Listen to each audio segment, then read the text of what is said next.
Comment améliorer le confort d'été? Les pics de chaleur répétés et intenses que nous subissons au cours de l'été ont des impacts sur notre santé, notre productivité, les réseaux énergétiques et l'environnement.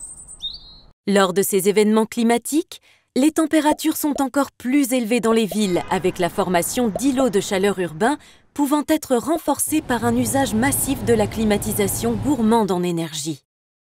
Nous sommes donc tous concernés par les pistes d'amélioration du confort d'été. Pour les collectivités, de nombreuses solutions existent pour favoriser le rafraîchissement passif et doivent être pensées dans une logique d'approche globale. Régions, intercommunalités, communes, quartiers, chacun a un rôle à jouer en considérant cette problématique dans les projets d'urbanisme, d'organisation du territoire et de performance thermique des bâtiments. C'est d'abord dans le levier de l'aménagement que réside l'essentiel de l'action d'une collectivité. En jouant par exemple sur une mixité d'aménagements pour éviter une concentration trop forte du bâti, ou en prenant en compte l'orientation des bâtiments. On peut également organiser le bâti en quinconce pour favoriser les déplacements des flux d'air. D'un point de vue de la morphologie urbaine, un aménagement bien pensé permet aussi de limiter les déplacements de véhicules thermiques et favoriser la circulation douce. D'autres leviers sont directement liés aux matériaux ou aux modes de construction ou de rénovation des bâtiments publics avec une démarche bioclimatique.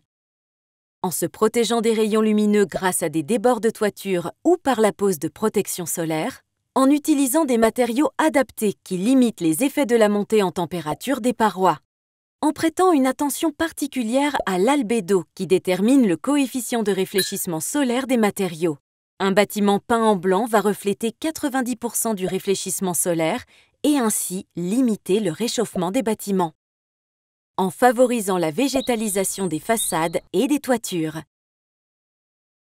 Un autre volet de solution est lié à l'utilisation de l'eau en ville.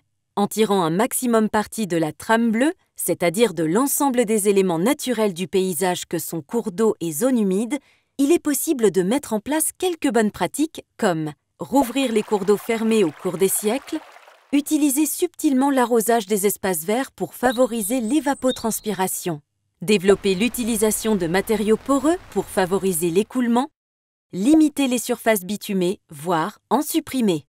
La bonne utilisation de la végétation offre également des opportunités intéressantes. La trame verte d'une collectivité est organisée autour de la présence ou la plantation d'arbres qui présentent un double intérêt. Grâce à l'ombrage porté, mais aussi via l'évapotranspiration qui va générer une bulle de fraîcheur à sa proximité immédiate. Enfin, d'autres actions consistent à agir sur le comportement des citoyens, en aménageant par exemple les horaires de travail ou en sensibilisant aux éco-gestes. Fermeture de volets en journée ou utilisation de ventilateurs plutôt que de la climatisation.